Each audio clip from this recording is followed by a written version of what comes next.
Friends, welcome to this lecture in the Sunday evening series organized by the Theosophical Society Point Loma. This is the third lecture in a series of 4 with the general theme, The Essence of Universal Brotherhood. In our first lecture, we spoke with you about the utmost depth of universal brotherhood, about the cosmic unity of all that lives, and how we can make the keynote of unity and compassion a living force in our lives. In the second lecture, we told about the interesting question whether the idea of an encompassing unity could be found in the scriptures of the old religions and philosophies. Our present third lecture has this important goal: to answer the question, how would upbringing and education look like if we think from the underlying unity, from universal brotherhood? How do we raise our children in the light of universal laws such as reincarnation and karma? The purpose of this lecture is to give some key insights, but we will also mention some concrete examples in practice. In our present world, we see a confusing mass of opinions and theories about education and upbringing. For instance, about the question, in which direction should our present school system develop? Should we return to the traditional methods of language training and exercising calculations in primary school? Or should there be more room for creativity and building up of understanding, so that our students can cope with a rapidly changing society? These questions are relevant because, simply said, the children and young folk are the future builders of our society. In our lecture, we begin with the question, when is education theosophical education? That is, education based on universal wisdom, on the essential knowledge and insights that are the original source of all the great philosophies and religions of the world.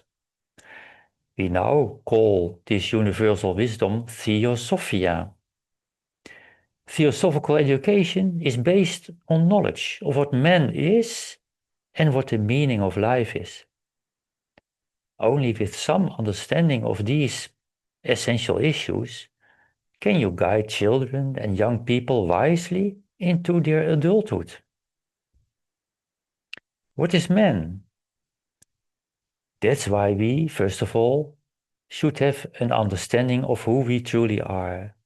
We humans, in fact, all beings, are centers of consciousness.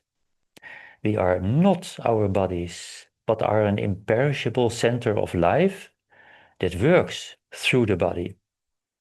And we can better understand ourselves as complete human being by using the threefold division of spirit, soul, and body.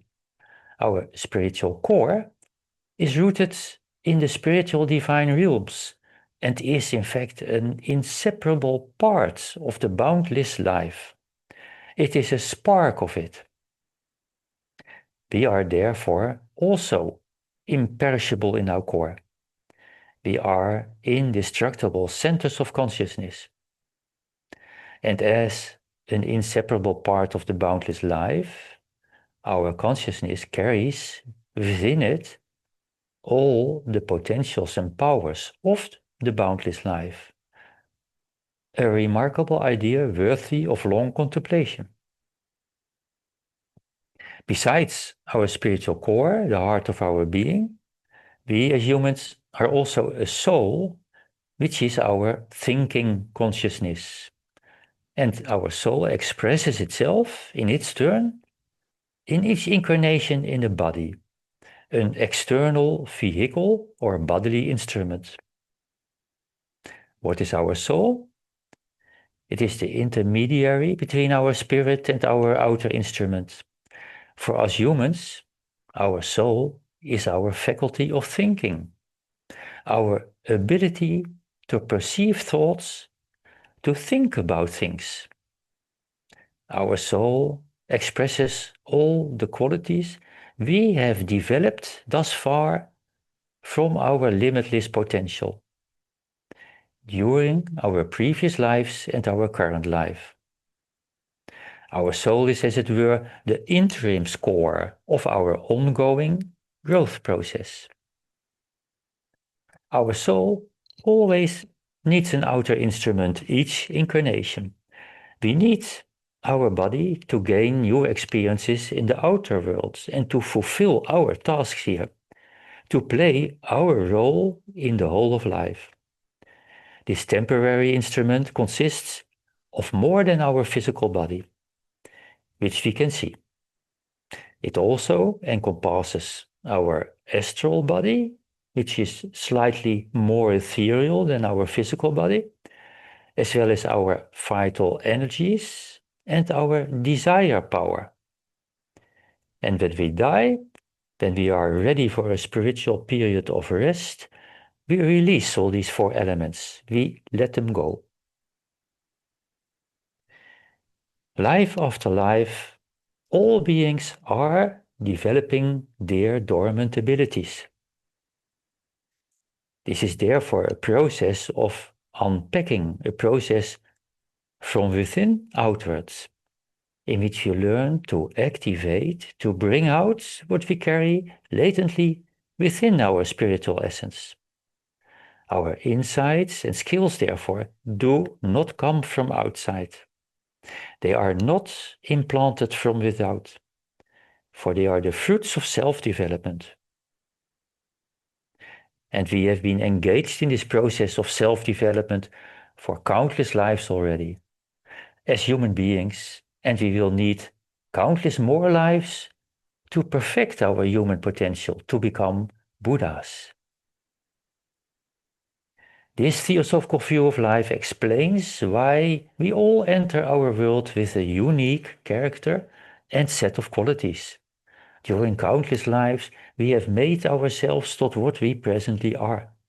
And each human being did this in his own way. Well, what does a child during the 20 years of his youth tries to achieve? Each child tries to reactivate all the qualities it already possessed at the end of its previous incarnation. Its spiritual, mental, psychological, and physical qualities. This process is only finished when it has reached the adult age. Then it has again the same capabilities it had at the end of his last incarnation. For us adults, this implies something very important. Every child is a pilgrim of eternity, whom we now have under our care for the time being.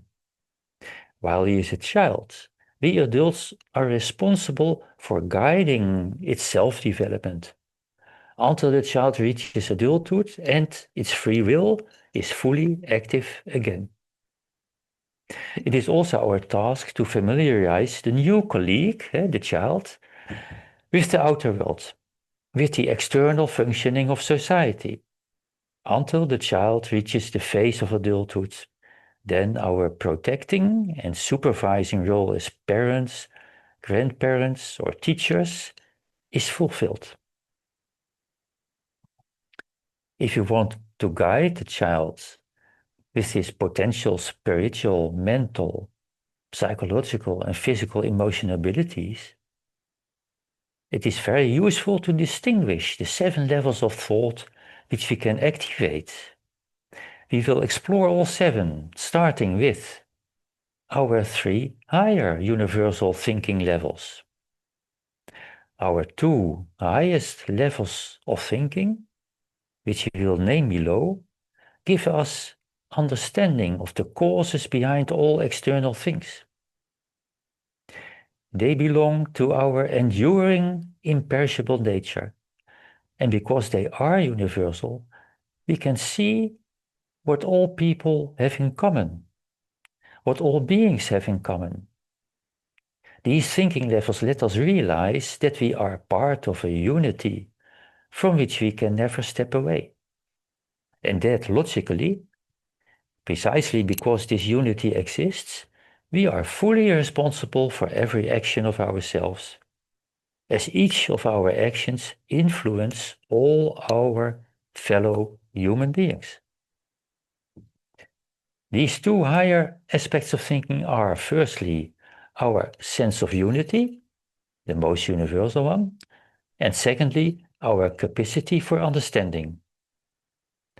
We use this capacity for understanding when we grasp something, start to recognize a hidden connection, or gain a clear overview of a situation. These moments of insight can also occur seemingly spontaneously, for instance, when we are walking outside or standing under the shower. Then we call it a hunch of intuition. And the third aspect of thinking, counting from the top, is our intellect. That is our logical capacity, our analytical capacity. With our intellect, we can organize all phenomena logically. But with our intellect alone, we cannot see deeper than the material outside of things, than the processes of the external world. To learn to understand the processes behind them, such as reincarnation and karma, we need our capacity for understanding and our sense of oneness. These three higher capacities of our thinking are above personal, and this is a very apt name because these three thinking levels are more universal, more enduring than our personal changing moods. Simply said, 1 plus 1 is 2, regardless whether we feel optimistic or pessimistic today, or whether we like it or not. Now we turn to our 4 lower levels of thinking. These are all 4 focused on our functioning in the external world. Therefore, they belong to our temporary instrument in this incarnation. They are, therefore, impermanent. They are yet valuable insofar that they enable us to live and work in the external world. These 4 levels are from the most ethereal to the most material. Number 1, our desire thinking, and it is our capacity to pursue and achieve goals. Number 2, our thinking focused on vitality, so our urge to act. Number 3, our emotional thinking, which is closely linked to our senses, and as the most material aspect of thought. Number 4, our thinking that identifies with our physical body and its condition. These 4 levels of thought form our personal thinking, for they are limited to our own situation and often personally colored. When you consider all these 7 powers of our mind, you will quickly come to the conclusion that we cannot do without any of these 7. Otherwise, something would be missing and we would be somehow handicapped as human beings. We are not complete then. And at the same time, we can see clearly that only by using the 3 higher ones, we can make wise decisions. So we can see clearly the enormous importance of basing our decisions in life on our sense of unity, our understanding, and our rational thinking. For only then we are able to see the causes of all situations and how we can wisely deal with these situations. Then we can look on life, as it were, standing on a mountaintop, instead of following our emotional impulses or perhaps selfish desires, which are all of them short-sighted. and give usually results that we often later on regret. Yet, those other 4 are yet necessary as instruments. By using the 4 lower ones, we can implement our, hopefully wise, decisions in practice. We can use them led by the 3 higher ones. With these 7 qualities in mind, we can now clearly see the 2 core goals of Theosophical education: to stimulate the child to bring all his 7 faculties of consciousness to relatively full development, to the point always where he was in his previous life. And secondly, to impart the knowledge and skills by which the child can find his way in outer life, in the ins and outs of the family, the school, the society as a whole. This type of knowledge is culture and time dependent, and every incarnating person must learn it again after each rebirth. The first type of guidance can rightly be called education. The word education comes from the Latin word to lead out, educere. The goal of Theosophical education is to bring all the different qualities within the child to development, whereby each quality assumes its proper place and function within the whole human being. In doing so, you equip the child for the art of living, which entails much more than simply caring for its own material well-being. You familiarize the child with his own inner wisdom, allowing him to see life's many challenges in a clear light and face them with courage and inner self-confidence. Applying this requires not an instilling of our opinions and beliefs into the child, but to give his innate wisdom and spiritual vision the opportunity to fully unfold. We help it to be spiritually and mentally reborn. We are its midwife. And if you do this in a balanced way, so with understanding, with prudence, with common sense, you consistently let the child process everything in its own pace, solving his own problems in a stepwise way.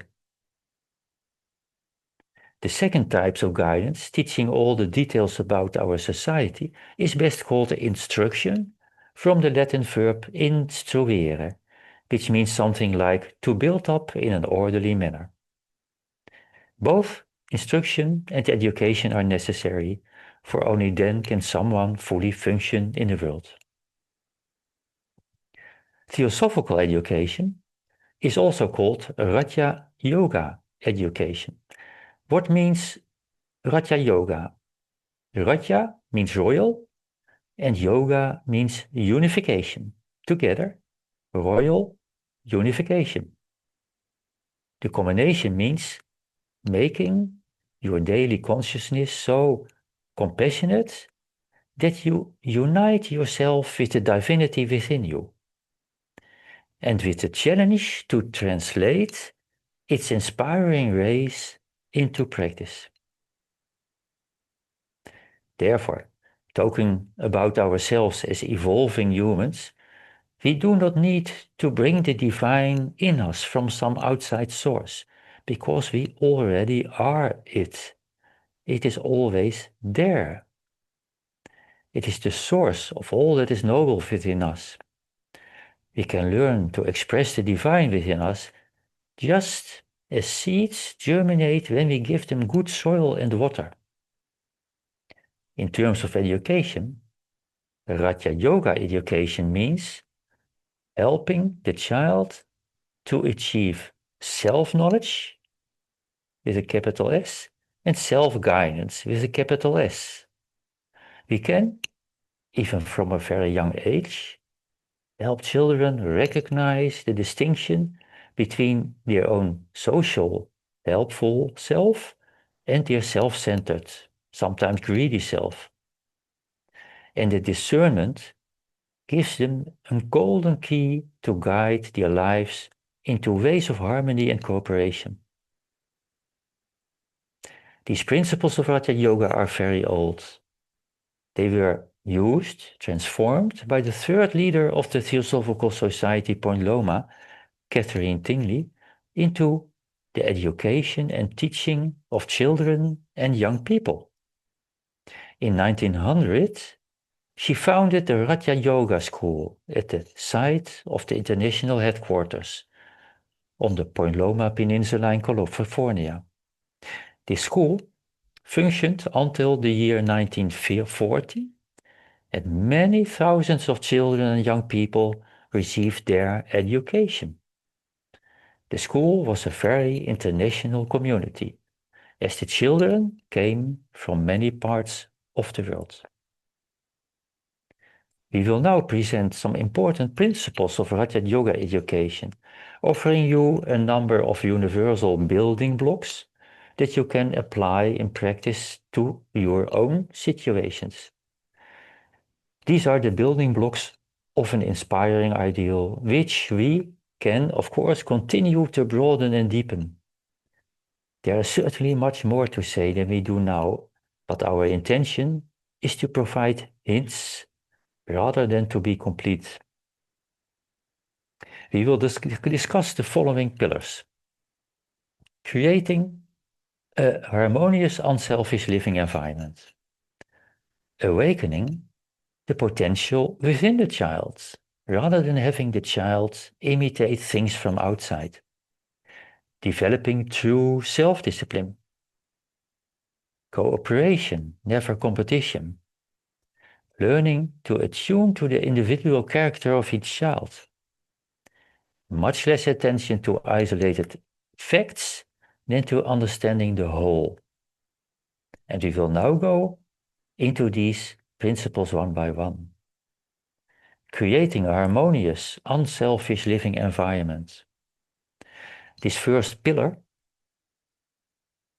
is what we say, creating a harmonious living environment. That means an environment in which people care for one another. It is the primal condition when we wish to bring a reincarnating ego, which is under our care, back on track to its own inner divinity.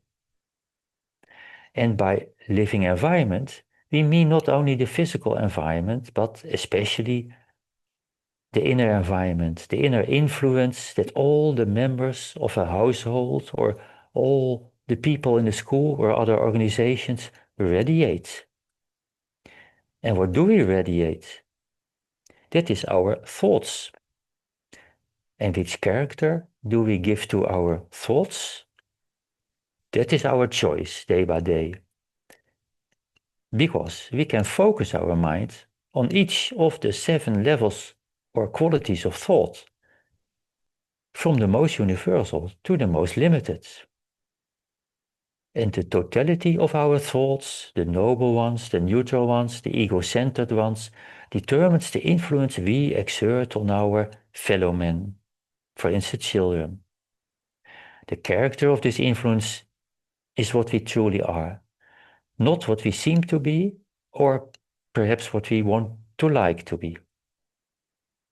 The key to theosophical education is therefore building up, activating and understanding love from yourself to those who we have the responsibility to guide. This creates an inspiring and protecting atmosphere, even during very hard times. This understanding love is quite different from emotional love, which is often blind, personal, and inconsequent. Real love is not aimed at our personal wishes and affections, but on what does this child needs for his own welfare? As a human being with a spirit, a soul, and a body? We as educators in daily life are, of course, not required to be perfect, in whatever way, because no one is perfect. We are all learning beings, but we all can have an open mind, willing to direct our minds to the idea of unity, to that above personal love, and thus stand above the personal thinking levels. Think about the importance of self-education, self-reform, because only if we are willing to reform ourselves, to bring our outer nature under the control of our ethical inner compass, then we can only encourage other people, children, to do that too. Then we are able to inspire young people. Then we don't play the role of parent or teacher, but we are inner teachers. The second pillar is awakening the potential that is present within the child. As mentioned before, all inner growth occurs through the unfolding from within of the divine, the spiritual, the mental and physical potentials that every child possesses. Because of the enormous emphasis currently placed in our society on external success, attention to the true human spirit within the pupil often loses out. After all, you know, all pupils must meet the official exam requirements. And without good grades, you have less chance to move on to the higher education and well-paid jobs. Nevertheless, we believe that if we would learn to recognize the importance of the immortal capacities of children, the world would look very differently than it does now. Because then we would take away the origins of ambition, of greed and indifference. In theosophical education, you awaken all the child's faculties, strengths, and inclinations in such a way that simultaneously with that development, the child learns to guide his own abilities, to direct his lower faculties and guide these towards valuable channels and acts. Intellectual development is explicitly part of this, but so are all other capacities, which are perhaps still dormant in the child or already somewhat active, is artistic, philosophical, social, psychological, physical, emotional, religious, and scientific abilities, simply everything. Practically speaking, this means that young people are stimulated to develop all these aspects of their consciousness every day. During the day, for instance, on a theosophical school, theoretical subjects can be alternated with practical crafts. For instance, building a wooden bench together. And also with music, theater, going outside, working in the garden, perhaps helping to care for bees, having a philosophy group discussion. And of course also gym and sports. At the Rāja Yoga school at the Theosophical headquarters in California, so we said between 1900 and 1940, the girls participated in sports and gym just as much as the boys. And that was certainly progressive at that time.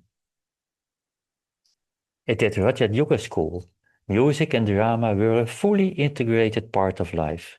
So not in the sense that the class prepares a one-off musical at the end of the school year, which is valuable in itself, but rather you were engaged with it daily, even from a very young age. Fairy tales, myths from mythology, music, and symbolic drama can directly appeal to the spiritual heart of a human being, under the condition that the educators carefully select those music and those dramas that express the universal wisdom. Well, another important aspect of theosophical education is the development of true self-discipline. This has nothing to do with coercion, or threats, or social pressure. True self-discipline flows from inside and a sense of community. It is not a struggle or internal conflict, but simply the choice for shared happiness instead of solely one's own pleasure. It is being aware of the community of which you are a part, and therefore having the desire to play a role to contribute to it. Such insight can only blossom without external pressure. But guidance is needed. The child must learn to see the distinction between its unselfish self and its me first self. True self-discipline is the child of self-knowledge. The word discipline is derived from disciple, student. Therefore, it concerns something that everyone can learn. We all can learn the two sides of our human consciousness, and that both of these sides struggle for dominance. One side, the intuitional and comprehending side, consisting of our three universal levels of thought, and the other side, consisting of our four lower levels of thought. These two sides, we said, are both necessary, but only one can be in charge at any given time. And what do you choose? From an early age, a child can let its sense of justice and community take the lead, thus subordinating its instincts and external desires and impulses whenever necessary. Then the child learns to be responsible for its thoughts and actions. Then the child stands up for the things it has said yes to. Wise parents and educators will give their child or pupil an ever-increasing responsibility, also to solve problems by themselves. Then they get the opportunity to overcome their weaknesses. In this way, the child really develops a growing inner self-confidence, which is invaluable. An important point here is never punish the child or young person. Punishment means that you are trying to instill fear in a child. By doing so, you are actually reinforcing his animal egoism instead of his understanding of his role in the whole. In the Philippines, there is the Golden Link College. That's a school founded by Vic Hao Chin, a theosophist. At that school, punishment is never used, nor threats. Only reasonable consultations are held with all the children when problems arise. Another insight is cooperation, never competition. The tendency to want to be better than others, to be the best at schoolwork, at gym, or at drama, that's an attitude. As attitude is, we may say, the main source of the many problems we see in the world today. Think of the countries that are in a race for political and economic power, while trying to grab as much of the world's resources as they can. Or think of the religious groups that view all people who think differently as inferior, perhaps sinful or misguided. A wise education strikes the opposite keynote. We are in fact connected. Humanity is one family. How can you approach the ideal of theosophical cooperation? You cannot do that by transforming, for instance, a family or a school, you may say, into a micro-society in which everyone contributes his talents to the development of the whole, and everyone stimulates also the others to do the same. We once heard of a school in Scandinavia where many retired senior citizens are deliberately involved and where the students therefore interact with people of all ages, with young people, with adult people, and the old one on a daily basis. There are so many possibilities when it comes to collaboration, from brainstorming about the class rules together as a group, to student councils who work together to get the situation in school better, to all sorts of services students can provide, for instance, for the neighborhood of the school, for the neighborhood residents. Working on group projects is also a challenging exercise in collaboration. A group of 4 students, for instance. In some forms of project-wise education, the groups are asked to solve a real-world problem. For instance, some urgent problem that the police or the municipality or a firm tries to solve. Precisely because the students have an open mind, they are often able to come up with surprising creative solutions. Working to solve real problems also shows them that all knowledge can be used to benefit the community. And that only then does knowledge truly have any value. A very valuable form of collaboration is the situation in which the older or faster child helps the younger or slower child. This principle of children teaching children is beautifully reflected in Montessori schools. It is a daily habit there.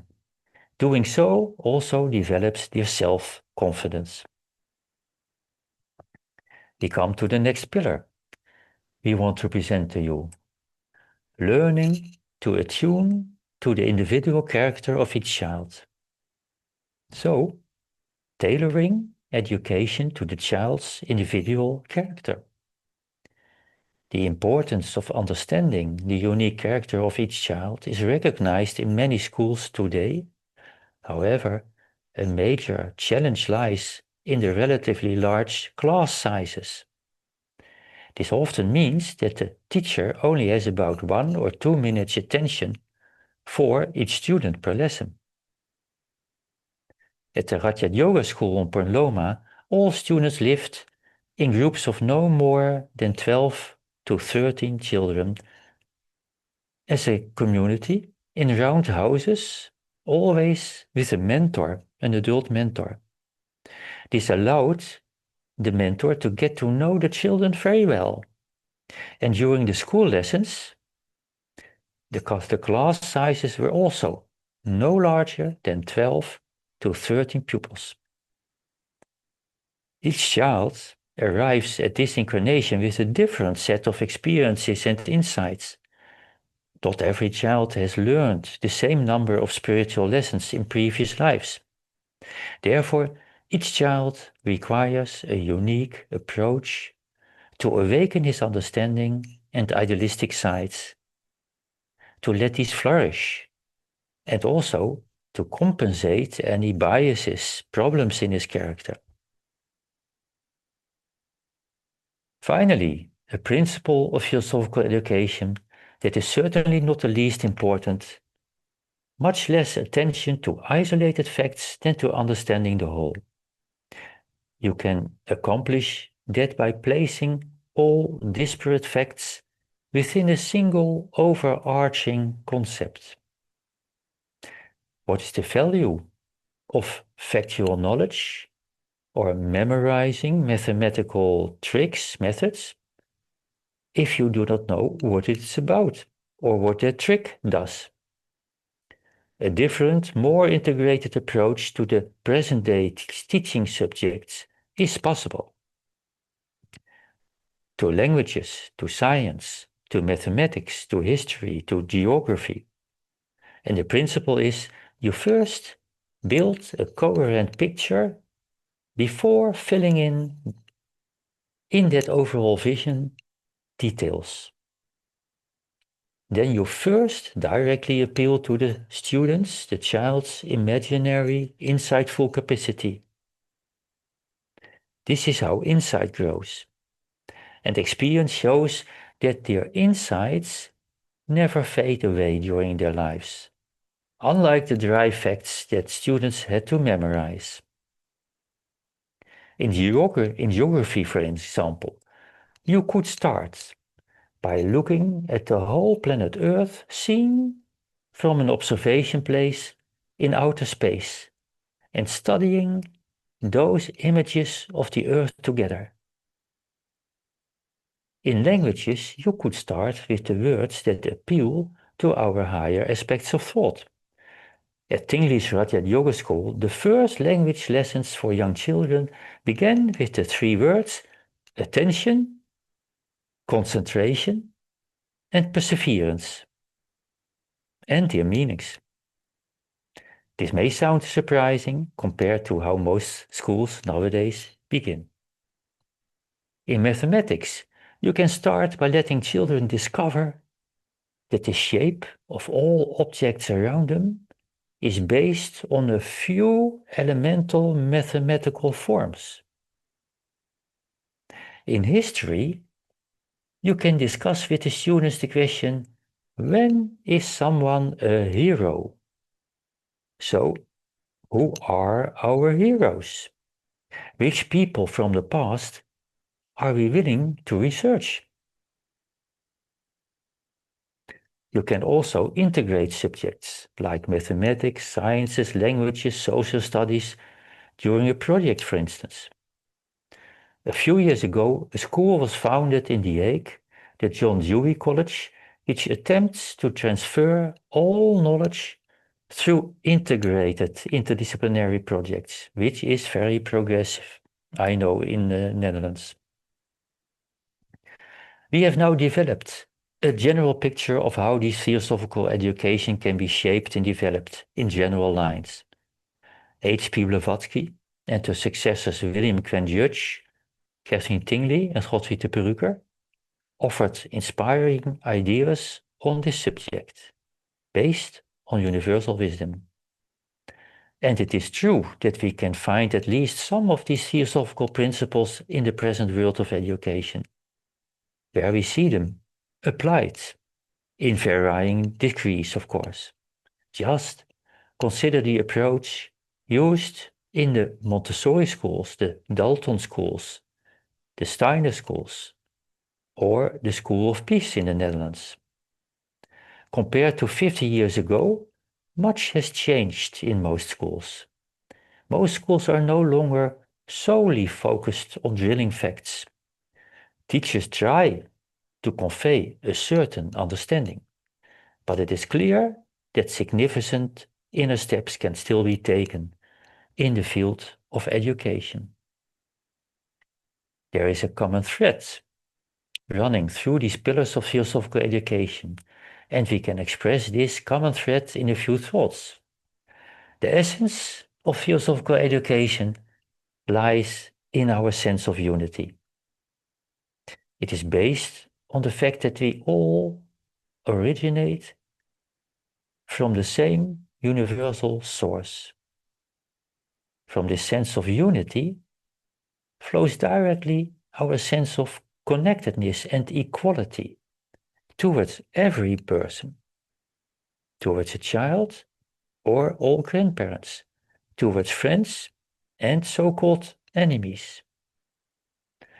We know ourselves to be one with the immortal core of the other man or woman. In the case of a child, we know that the child is a returning fellow human being with whom we have shared the joys and sorrows of several incarnations.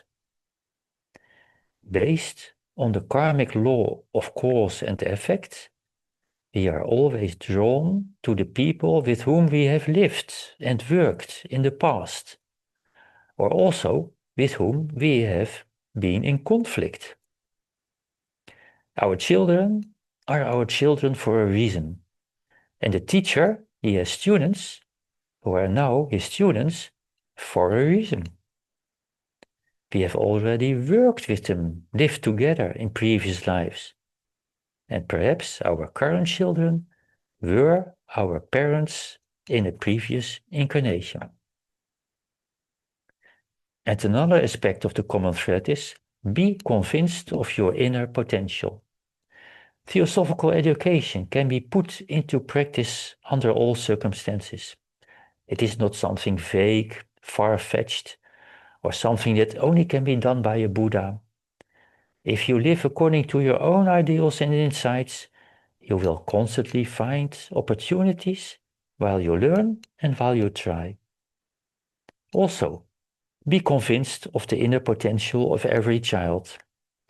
And this is where parents and teachers can make major mistakes. For instance, by saying to a child, "Oh, but you cannot sing. You have no talent for math." Or more subtly, you do not need to learn that. That's only for those pupils who go to pre-university education. These remarks are often fatal. Everyone can learn anything, but of course each at his own pace. Children are generally capable of much more than people think. A teacher in France who taught French gave a remarkable example of how you can reach the higher thinking of adolescents. He worked at a school with students known for being very difficult. In short, a kind of last chance education. He taught French language, and each lesson he presented a quote from one of the great French thinkers or writers. A quote that really gets you thinking.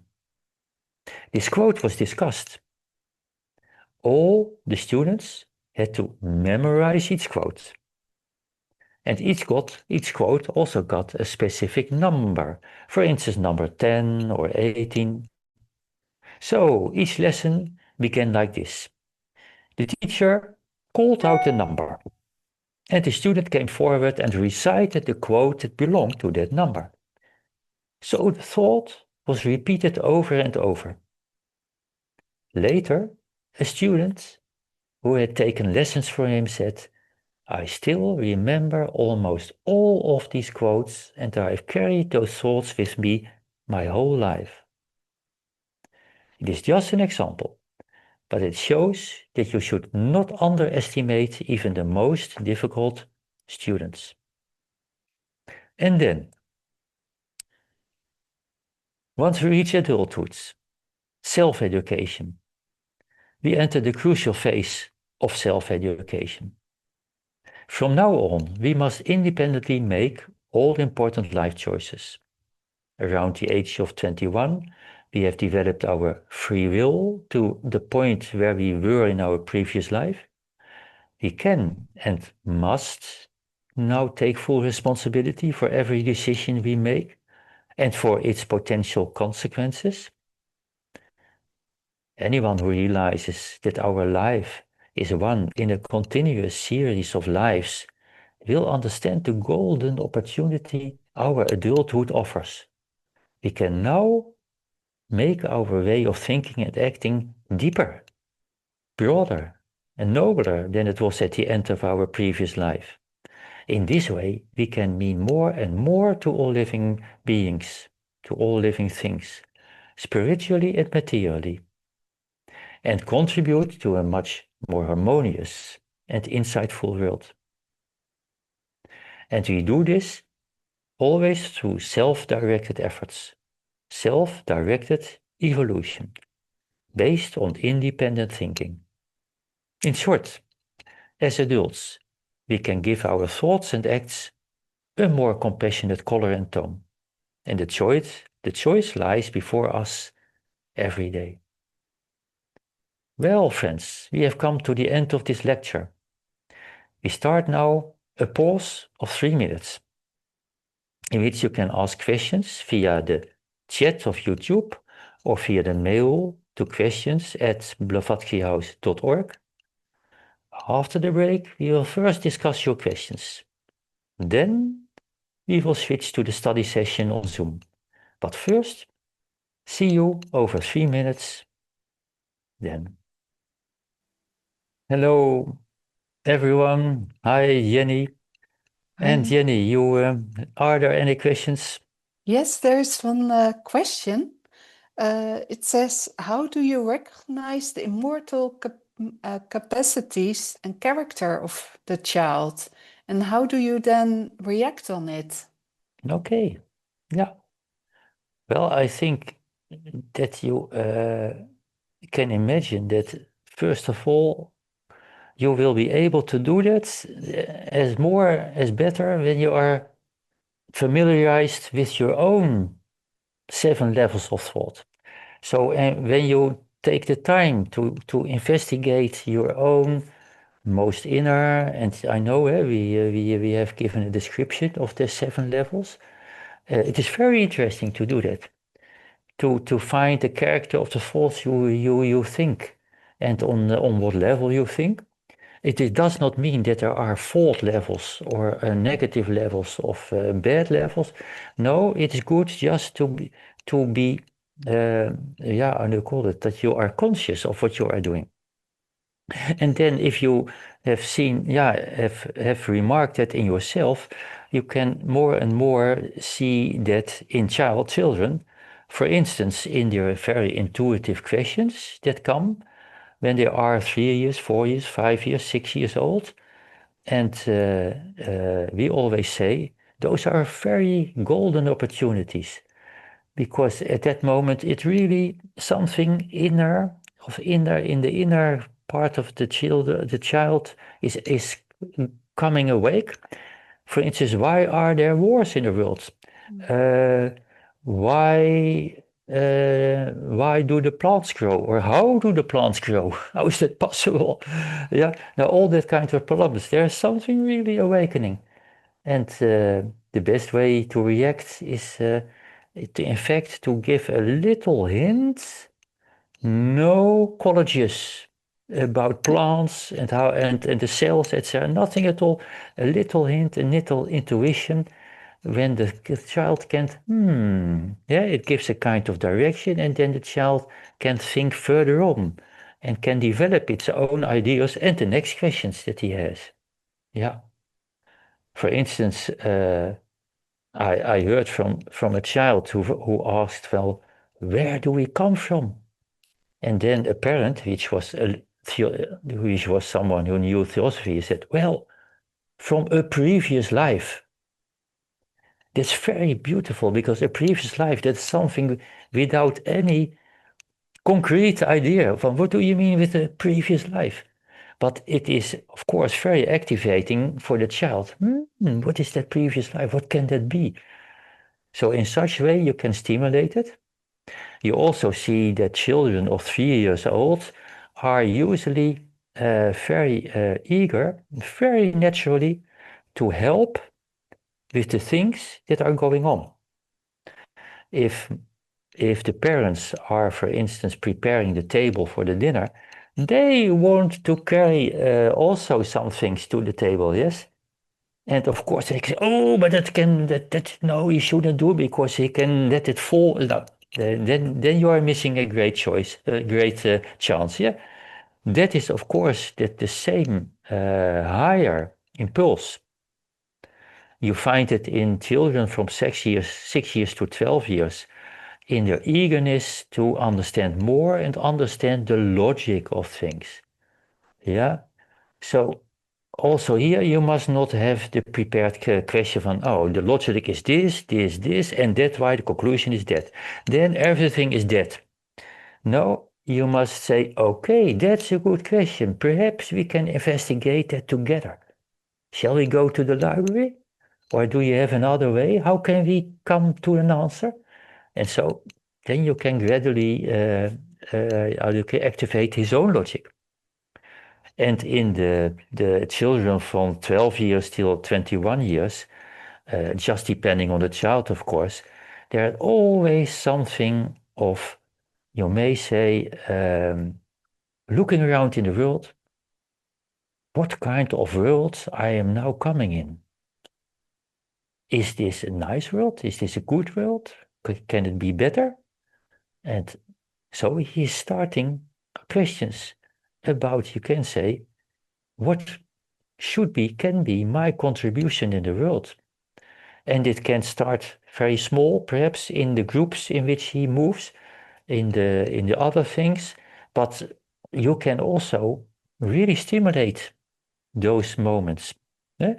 For instance, that he is very seriously active in some kind of environmental movement or something like that, or with the padvinders, how they call it, scouting. Scouting is beautiful because then you are very often you get a responsibility for also a group of younger scouts, etc., etc. So in this way, I hope some concrete examples helped. I think so, I'm Yeah, sure. Yes. Thank you very much. That yeah, are the questions. those were the questions. Now, then we will go on to the study session, and that's on Zoom. Next lecture at December 21 will be about the influence of 150 years of Theosophy. And we aim to demonstrate that the universal truths that Madame Blavatsky once again offered to the world have had a groundbreaking influence on thought since her time. And what influence has this wisdom impulse exerted in the world, spiritually, ethically, socially? And how can we all bring this impulse a few steps further in the world? That's what we will discuss next week. And of course, you are welcome again. We will conclude again with the beautiful stanza from the Rig Veda, which is an appeal to our own higher nature. O thou golden sun of most excellent splendor, illumine our hearts and fill our minds, so that we, recognizing our oneness with the divinity, which is the heart of the universe, may see the pathway before our feet and tread it to those destined goals of perfection, stimulated by thine own radiant light.